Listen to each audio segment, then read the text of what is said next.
The wisdom of slowing down. There's a quiet truth in life that we often miss in the noise of the world. It's not written in textbooks. It's not shouted in headlines. But it whispers to us gently, persistently as the years go by. It says, slow down. Life was never meant to be a race. If you're in your 50s, 60s, 70s, or beyond, perhaps you've already felt it. That soft voice inside that tells you the frantic pace of the world is no longer yours to chase. That reminds you, you've earned the right to move more slowly, to choose more wisely, and to live more deeply. But in a society that glorifies speed, youth, and instant results, slowing down can feel like falling behind. Resting can feel like laziness. And patience, once a virtue, is now misunderstood as weakness. I want to challenge that. I want to invite you, you to consider that slowing down is not giving up. It's waking up. Waking up to the richness of time, the value of peace, and the beauty of simply being. My name is Dr. Samuel Carter. I've spent more than 30 years studying the psychology of aging, the neuroscience of wisdom, and the gentle rhythms of meaningful living. And if there's one thing I know to be true, it's this. The most powerful people I've met in their later years aren't those who run the fastest. They're the ones who walk with intention. So today, I want to take you on a journey. A journey back to something the modern world has forgotten but our hearts have always known. It's the journey of living slowly, deliberately, and wisely. In this video, I will share with you 6 life-changing truths about the art of slowing down. 6 messages that are not just practical, but deeply emotional. Each one is grounded in science, supported by timeless wisdom, and wrapped in stories that speak to the soul. You'll learn. Why slowing your pace doesn't mean wasting time, it means making time matter. Why speaking less can bring you closer to others. Why thinking more carefully leads to fewer regrets. Why patience is not just a virtue, it's protection. And why the quietest choices in life are often the ones that lead to peace. Whether you've retired or you're still working, whether you live alone or with family, this video is meant for you, someone who's lived long enough to know that life is more than rushing through the day. But before we begin, I'd like to ask you for something small yet meaningful. If this message resonates with you, please take a moment to subscribe to this channel. It's completely free, but it helps us keep creating content that speaks to your heart and supports your well-being. Also, I encourage you to watch until the very end because the last message may be the one that stays with you forever.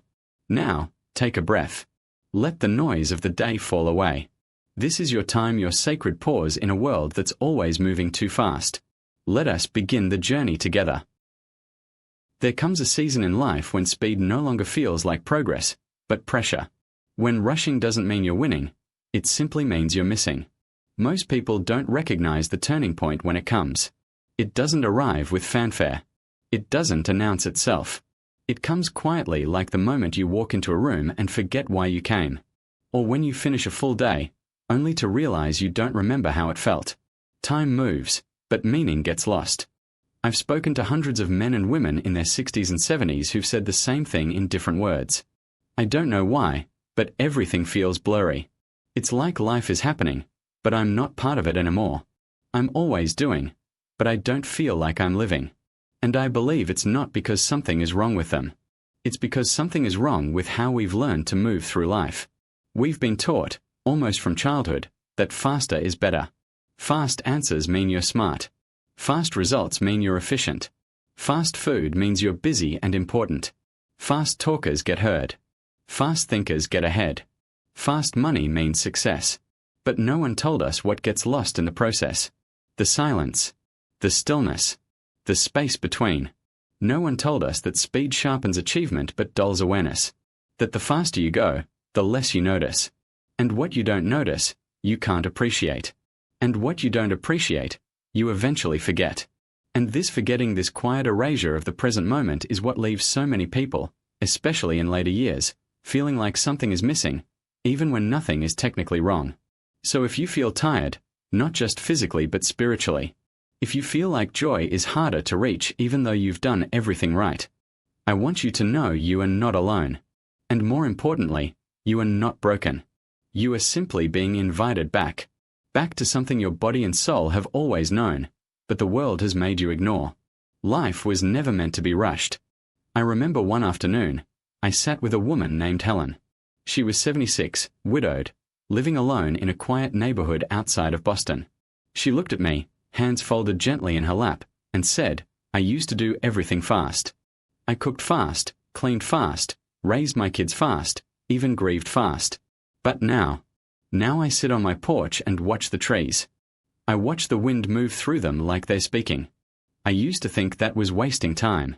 Now I think it's the only real time I've ever lived." Her words stayed with me, because what she found wasn't just peace.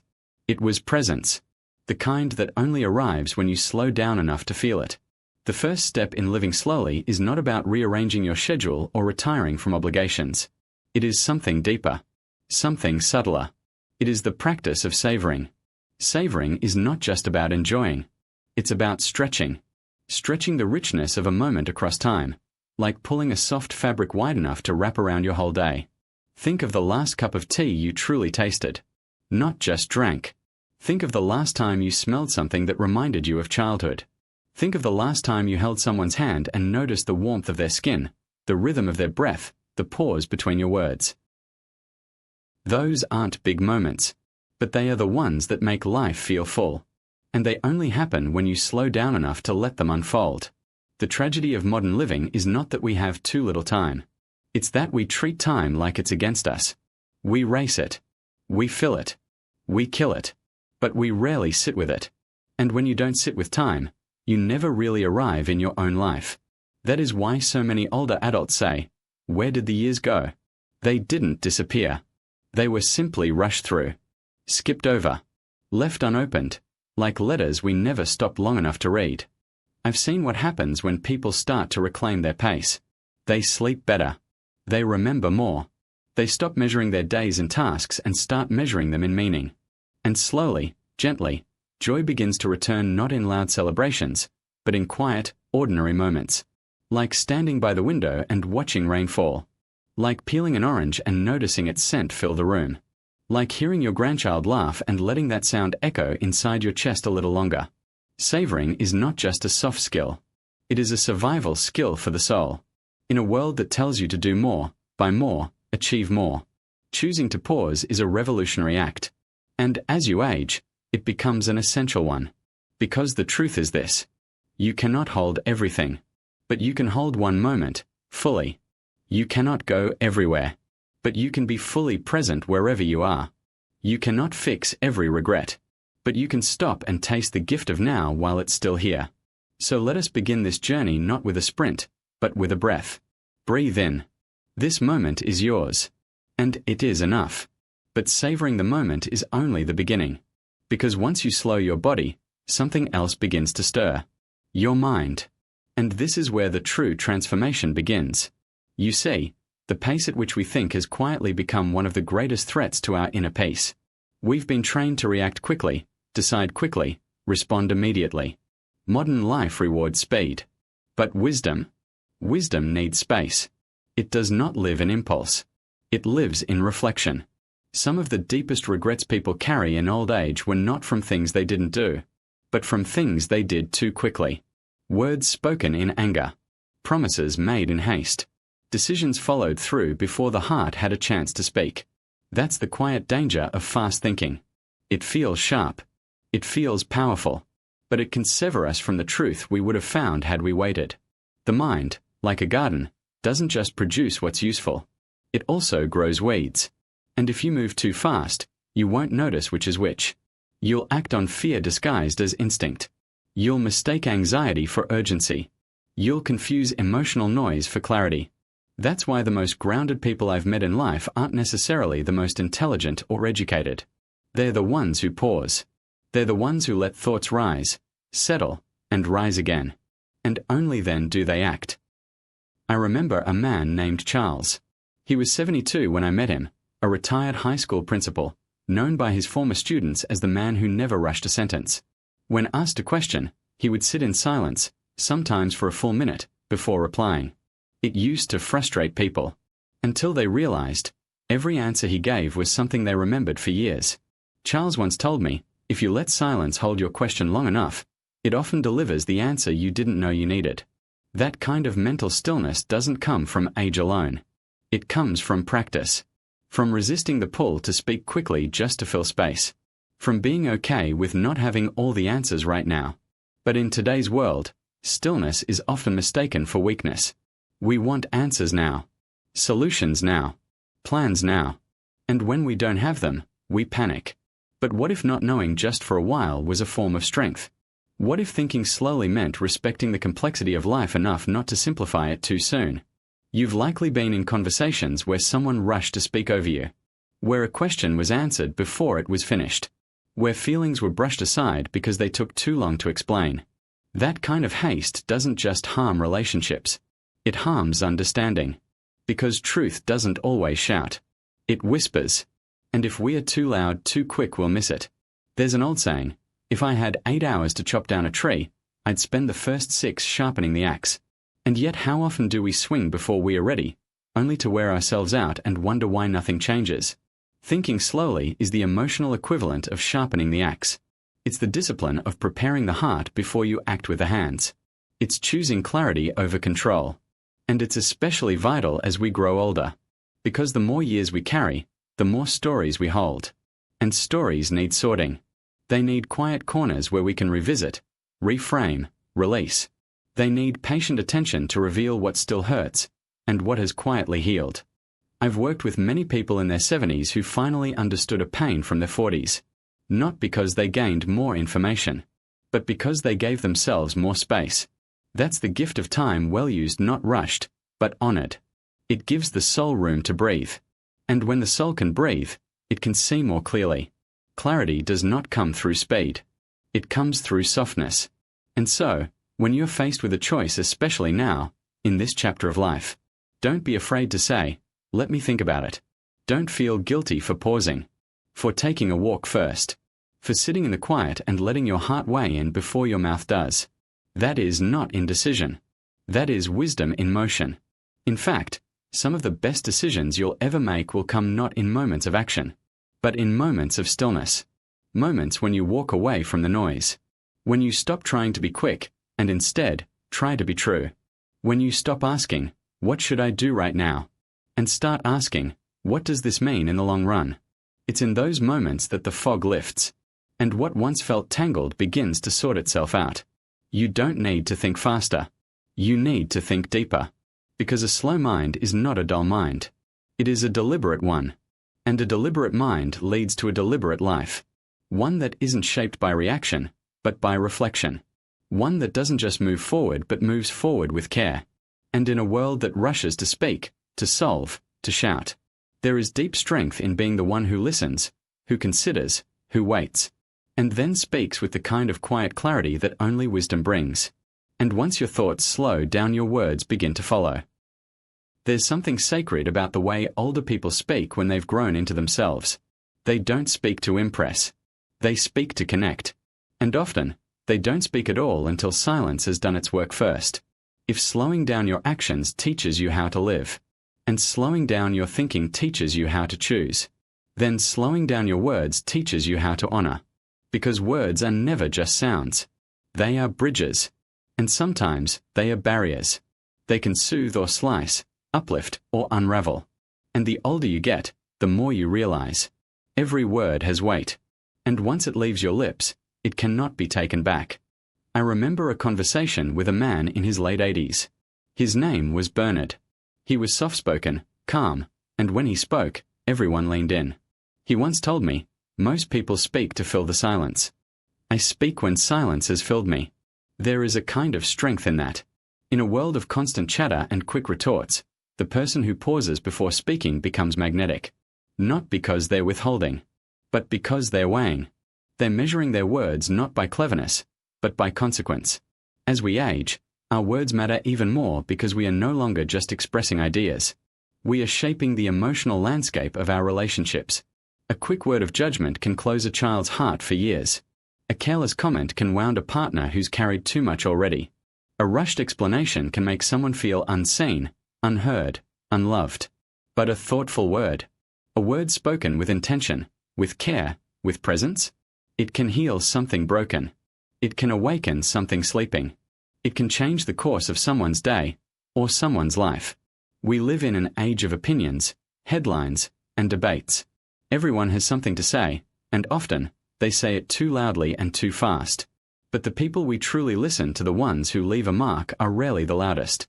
They're the ones who know when not to speak, when to let silence hold a truth that words would only cheapen, when to wait until the heart catches up with the tongue. Think of your own life. When did someone's words stay with you, not because they were dramatic, but because they were deliberate? Perhaps it was a quiet "I believe in you" when you had started to doubt. Perhaps it was a gentle "I forgive you" after a silence that had lasted too long. Or perhaps it was a moment when someone said nothing at all, just held your hand, and you felt more understood than any sentence could provide. That's the power of slow speech. Not slow in delivery, but slow in intention. It's not about dragging your words. It's about not throwing them. When you speak from a place of stillness, your words stop trying to convince and start trying to connect. They don't aim to win. They aim to witness. And that, more than anything, is what we all long for in this chapter of life. Not more noise, but more meaning. I've seen people rebuild broken relationships in their 70s because they finally learned to speak differently. They stopped defending. They started listening. They paused. They breathed. They responded, not reacted. And that shift from reaction to response is where healing lives. It's not always easy, especially when we were raised in environments that rewarded being sharp, being clever, being quick. But as we grow older, the reward shifts. It moves from being right to being kind, from being heard to being felt, from dominating conversations to deepening them. You may notice now that the people who used to fill every space with words begin to feel tiring. And those who speak with careful thought, with a calm tone, with genuine curiosity, begin to feel like rest. That's no accident. That's your soul telling you what it truly needs. We don't need more people talking at us. We need more people talking with us. And even more than that, we need people who are willing to listen. True communication is not about volume or vocabulary. It's about presence. And presence cannot be rushed. So as your days unfold, try this. Say less, but say it with heart. Pause longer, so your words rise from truth, not fear. And listen more, not just to respond but to understand. Because words are not proof of life. They are invitations to it. And when spoken slowly, wisely, and with care, they become gifts that echo long after you've gone quiet. And once your words soften, your walk begins to steady. There is a quiet dignity in those who move through life without rushing. Not because they are slow by nature, but because they have learned that hurrying doesn't get you there faster, it just gets you there emptier. We live in a world obsessed with the next goal, the next plan, the next step. But what if your next best step wasn't forward, but downward into the roots of where you already stand? Because life, if lived deeply, is not a sprint. It is a long, unfolding walk. A pilgrimage through seasons of light and shadow, of momentum and stillness, of clarity and confusion. And the ones who walk it well are not those who rush, but those who remain. The truth is, anyone can start fast. Anyone can begin with passion, with plans, with promises.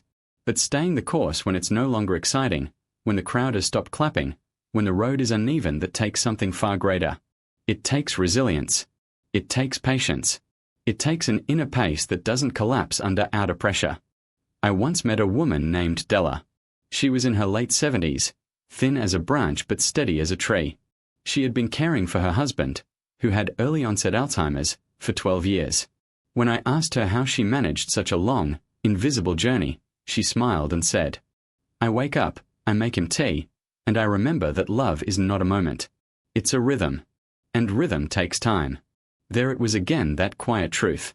Real love, real strength, real legacy. They are not born from rush. They are formed in repetition, in returning, in rising again when no one is watching, in doing the next right thing, over and over, with grace and without applause. Modern life doesn't celebrate that kind of slowness. We reward speed, novelty, spectacle. But the soul doesn't grow in the spectacular. It grows in the steady. The tree doesn't rise in a day.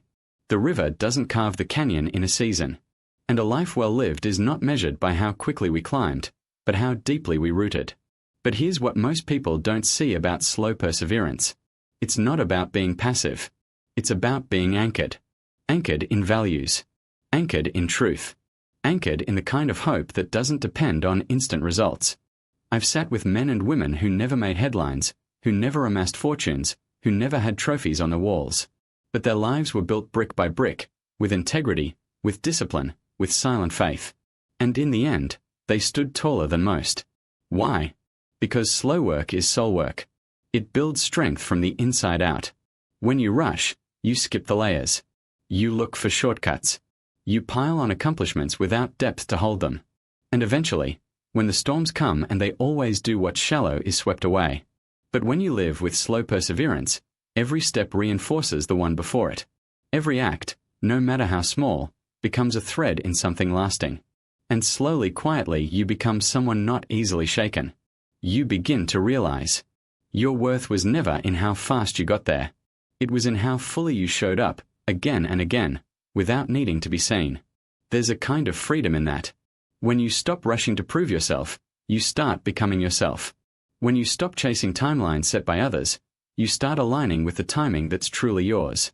And when you stop comparing your journey to someone else's, you begin to cherish every mile of your own. It's no coincidence that many people only find this truth later in life, because it takes time to see that the things that last are the things that grow slowly. Trust, character, wisdom, healing, grace, forgiveness. None of these arrive with urgency. They arrive through presence, through daily, often unseen, choices, through waking up on the hard days and doing the simple things with love. So if your life feels like it's unfolding more slowly than others, if your progress is quiet, if your days feel small but steady, you may be walking the exact path your soul was made for. The world may not applaud it, but the soul will recognize it. And one day, you'll look back and see that while others sprinted and stumbled and started again, you walked, and every step became a sanctuary. And as you continue walking steady, deliberate, true, you begin to notice something else. The storms still come. The world still shifts. But you don't sway the way you once did. Not because life has gotten easier, but because you have become more anchored. This, perhaps, is one of the most underrated gifts of living slowly. Inner stability. When you stop letting the pace of the world dictate the pace of your mind, you begin to build a stillness inside that nothing outside can take from you. It doesn't mean you stop feeling. It means you stop reacting. It doesn't mean nothing touches you. It means everything passes through you without destroying you. Because when your inner life becomes more grounded than your outer life, you begin to experience peace not as something you chase, but as something that stays. We live in a time of constant urgency. Everything is breaking news. Everything is immediate. Even grief, even love, even rest are expected to fit inside a schedule. But the soul does not move on command. The heart does not heal on deadline. And wisdom never rushes to arrive. Which is why the people who radiate a sense of calm are the ones who have learned to slow down not just their bodies or their schedules, but their nervous systems, their reactions, their fears. They've learned to sit with discomfort without having to fix it right away, to hold uncertainty without having to solve it immediately, to carry questions without demanding answers overnight. That kind of strength is not loud. It is not glamorous, but it is unmistakable. I remember sitting with a woman named June, who had lost her son in a car accident 5 years earlier. When she first came to me, she was angry at herself for not moving on. Everyone told her to get busy, to distract herself, to look forward. But she did something else. She stopped. She sat a day. She grieved slowly. She told me once, through tears, I'm learning that pain, too, needs a place to breathe. And when I let it move through me slowly, it no longer rules me. That is inner stability. Not suppressing the storm, but learning how to stand in it without being blown away. We are often taught that strength looks like power, but real strength, the kind that sustains you, is quiet. It looks like staying when you want to flee, listening when you want to speak, being gentle with yourself when the world demands speed. And in later life, this kind of strength becomes more vital than ever, because the older you get, the more loss you carry, the more change you endure, the more unknowns you face. And without inner stability, those waves can drown you. But when you've practiced slowing down not just externally, but spiritually, you begin to hold even the hardest moments with a kind of grace that defies explanation. It's in the breath you take before reacting to someone's thoughtless comment. It's in the pause you give yourself when memories resurface without warning. It's in the silence you choose when drama circles, and you no longer feel the need to step into it. That stability becomes your sanctuary. It becomes the home you carry wherever you go. And it cannot be shaken not by age, not by opinion, not by loss. It is built in the slow hours. In the days when nothing remarkable happens but you still show up. In the moments you tend to your own spirit with kindness, again and again. You begin to realize that peace isn't a destination you arrive at. It's a posture you choose to stand in. It's a way of being that says, I do not need to prove anything, achieve anything, or explain anything, to be worthy of rest. And when that realization sinks in, when you no longer feel the urge to hurry, to please, to win, your soul finally has space to exhale. That's the moment when life begins to feel rich again. Not because more is happening, but because you are finally present for what already is. And then, at last, when your pace has slowed, when your mind has softened, when your words have grown deliberate, when your steps have become steady, and your center has grown still, something unexpected begins to happen. You begin to feel like yourself again. Not the self shaped by deadlines or duties. Not the self praised for performance or productivity. But the quiet, essential self you may have forgotten beneath all the rushing. The one who notices the light as it shifts across the kitchen floor. The one who smiles at a bird outside the window as if it were an old friend. The one who no longer hurries through breakfast, but sits long enough to taste it. This return to self is not loud. It doesn't come with fireworks or epiphanies. It comes quietly, like the sound of your own name spoken gently after a long time away. Because when we slow down, we don't just move differently, we remember differently. We begin to remember what truly mattered. What still matters. What never stopped mattering, but got buried under the weight of busy years. And as that remembering deepens, so too does the question, what do I want to leave behind? Because once the world no longer demands your speed, you start thinking not about how fast you go, but about what lasts after you're gone. And what lasts is never how many things you accomplished, but how fully you showed up to the ordinary. Did you love well? Did you notice beauty? Did you forgive, not just others, but yourself? These questions don't come from pressure. They come from depth. And only those who have slowed down long enough to listen within themselves will hear the answers rise softly, steadily, like spring water from the earth. I remember once speaking to a man named Eli. He had just turned 80. He'd worked all his life in construction, nothing glamorous, but honest, heavy work. At his birthday gathering, his granddaughter asked him what he was most proud of. And he said, that I learned how to walk through life without rushing past it. That I gave my time to the things I could never get back, my mornings, my children, the smell of rain. There wasn't a dry eye in the room. Because what he said wasn't poetic. It was human. It was the kind of truth you only find when you stop running. Slowing down isn't just about living longer. It's about living deeper. It's about finally giving your life the attention it always deserved. You begin to notice the breath before the thought, the pause before the choice, the quiet between the notes. And in that noticing, you discover that life was never in the rush, it was in the rhythm. You may have spent decades trying to catch up. To expectations, to goals, to other people's versions of who you should be. But here, now, with time spread out gently before you, you have the chance to stop chasing and start cherishing, to trade performance for presence, to trade pressure for peace, to trade noise for nuance. Because living slowly is not retreat. It is revelation. It's where meaning returns. It's where wonder begins. It's where you stop being a stranger to your own soul. And perhaps the most beautiful part of all? Once you return to yourself, you return more fully to others. You listen with your whole body. You hug without hurrying. You ask how someone is and stay to hear the answer. You love, not to impress or to fix, but simply to share what's real. And in doing so, you become a kind of light in a world too used to shadows. Not flashy, not loud, but steady, like a candle in a window, reminding others it's safe to come home. Because when one person slows down, they give quiet permission for others to do the same. That is the final gift of living slowly. It doesn't just heal you. It softens the world around you. And in the softening, something sacred grows. A life not defined by speed, but by soul. Not by how much you did, but by how deeply you lived it. And so, after all these quiet truths have been shared, after the rushing has quieted, after the mind has softened, after the heart has begun to listen again, you are still here, still breathing, still becoming, still capable of choosing a different rhythm, no matter how long you've been living another way. That, in itself, is a kind of miracle, because most people never slow down long enough to feel their own life. But you did. You gave yourself these few moments of reflection, and in doing so, you've taken the very first step toward something that many only find too late. A life lived from the inside out. You now know what the world rarely teaches. That peace is not something you stumble into, it's something you make space for. That joy does not always roar, it often whispers.